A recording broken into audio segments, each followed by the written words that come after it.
जागा ती वतनदारांची आहे, सरकारची जागा नाही. नाही, याच्यामध्ये त्यांचं असं म्हणणं आहे की जागा वतनदारांची आहे, पण याच्यामध्ये असं झालंय की 1955ला ते जे काय सरकारने ती घेतली त्याच्यानंतर त्याच्याबरोबर कलेक्टरांचा आणि बॉटनिकल गार्डनचा यांचा करार झाला, परंतु ती भाडे करार होय, वतनदारांचा त्यात रोल आहे. पण आता मूळ पाहता ती भारत सरकार म्हणजे मुंबई सरकारची आहे आणि मुंबई सरकारचा असा सातबारा आहे, तो सातबारा बंद आहे. वतनदारांनी दिली कशी मग? वतनदारांनी नाही, वतनदारांनी 2006-07ला पॉवर दिली होती. का पॉवर दिली ती की शीतल तेजवानी वतनदारांना असं आम्हीच दाखवलं होतं, असं सांगितलं होतं की सदर जागा मी तुम्हाला सोडून देते. कोर्टासमोर आता ते सांगितले की आम्ही 2006-07ला पॉवर दिली, पण त्या पॉवर फक्त आम्ही कशासाठी दिली होती, कोर्ट कामाची. नाही, पॉवर आम्ही दिली होती पण ती कोर्ट कामाची होती. ती आम्ही कुठलेही खरेदी खत करून देण्यासाठी नाही. आम्ही कोऱ्या कागदावर आमच्या सह्या घेतल्या आणि ती तुम्ही फसवणूक झाली असं हो, सांगितलं. आम्ही कोर्टाला सांगितलंय की कोर्टाला आम्ही एवढं सांगितलंय की बाबा आमची फसवणूक करून ही पॉवर ऑपरेटरनी घेतली आणि त्याचा मिसयूज 2025ला केला. त्याच्यामध्ये आमेडिया कंपनीने तो खरेदी खत हे केलंय ना, समोर बघा समोर. हो, पॉवर ऑपरेटरने तिने खरेदी खत करून दिलंय ना आमेडियाला. मग आमेडियाचा रोल आहे ना यात, आमेडिया कंपनीचा रोल आहे, त्याच्यामध्ये भागीदार कोण कोण आहे त्यांचाही रोल आहे. आता आम्ही कोर्टाकडे अशी मागणी केली आहे की संबंधित शीतल तेजवानी हिचा रिमांड कमीत कमी 14 दिवसाचा करावा. कारण का याच्यामध्ये 7/11ला एफआयआर लॉस झाली, त्याच्यानंतर 7/11 ते आज 4 तारीख आहे. मधल्या 30 दिवसामध्ये 20 दिवसामध्ये ती कुणाला भेटली, काय कारण, याच्यामध्ये कोण कोण अजून इन्व्हॉल्व आहे. शिवाय 300 कोटीचं ट्रान्झॅक्शन झालं, ते 300 कोटी कुणाला दिले, कुणाकडून घेतले, कुठं ठेवले, असं एकंदरीत पाहता आम्ही रिमांडला 14 दिवशी मागितलेली आहे. त्यांच्या वकिलांचं असं म्हणणं आहे जी एफआयआर केलेली आहे ती चुकीच्या पद्धतीने केली. नाही, एफआयआरच्या 2 पार्ट आहेत. एफआयआरच्या 2 पार्ट कसे, 552 2025 हा जो खडकचा एफआयआर आहे त्याच्यामध्ये 2 पार्ट आहे. एक पार्ट मध्ये बुपडीचा आहे आणि दुसऱ्या पार्ट मध्ये मुंडव्याचा आहे. मग त्याच्यावेळी एफआयआर चुकीचा नाहीये. एफआयआर मध्ये पूर्ण असं एन्सायक्लोपीडिया सगळं नाही येत ना. एफआयआर मध्ये काय घडलं, कसं घडलं एवढं जाणार आहे आणि सेक्शन जाणार आहे.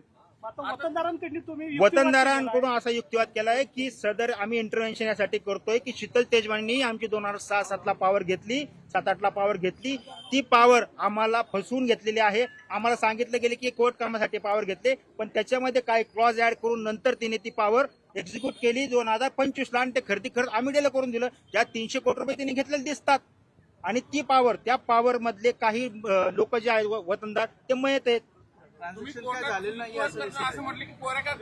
येस, आमच्या कोऱ्या कागदावर सह्या घेतल्या गेल्या, नंतर ते अटॅच केले गेले. कारण 2006-07ला आपलं एवढं टेक्नॉलॉजी फास्ट नव्हती.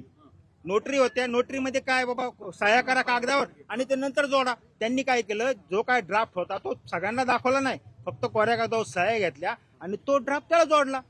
आमची फसवणूक झालेलीच आहे. कारण मधला जो काळ आहे त्या मधल्या काळामध्ये शीतल तेजवानी ही वेगवेगळ्या अथॉरिटीला गेलेली आहे, कोणातर्फे, वतनदारांतर्फे.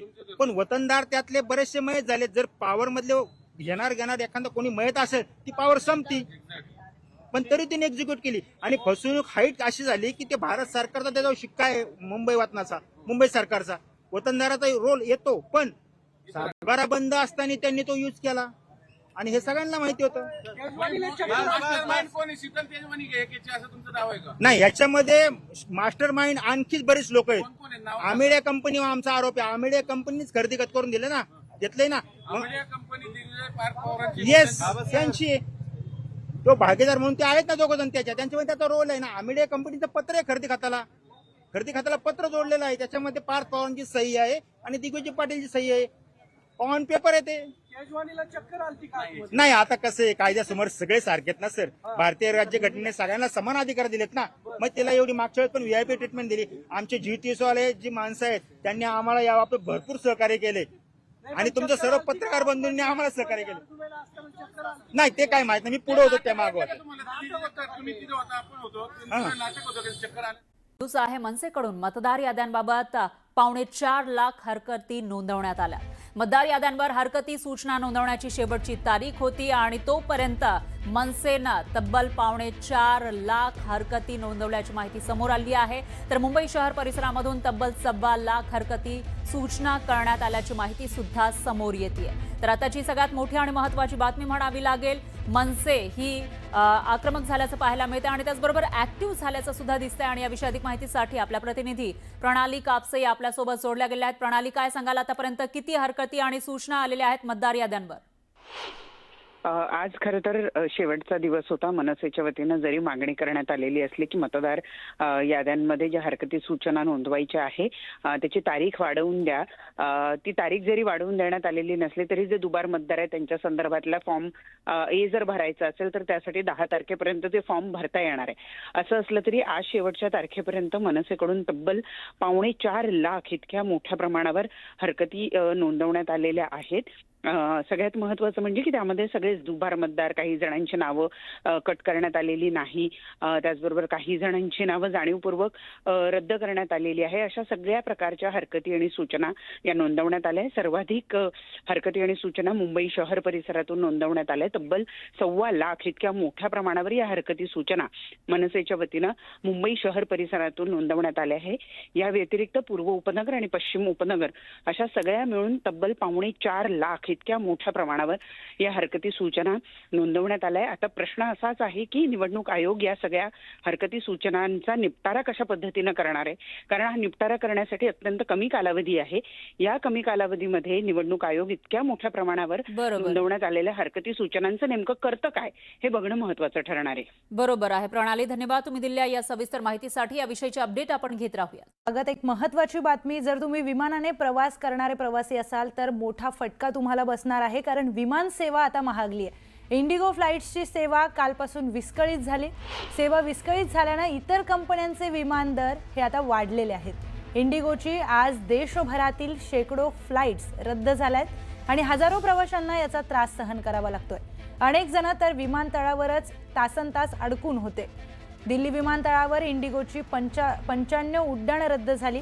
प्रवाशांचे मोठ्या प्रमाणात हाल झाले.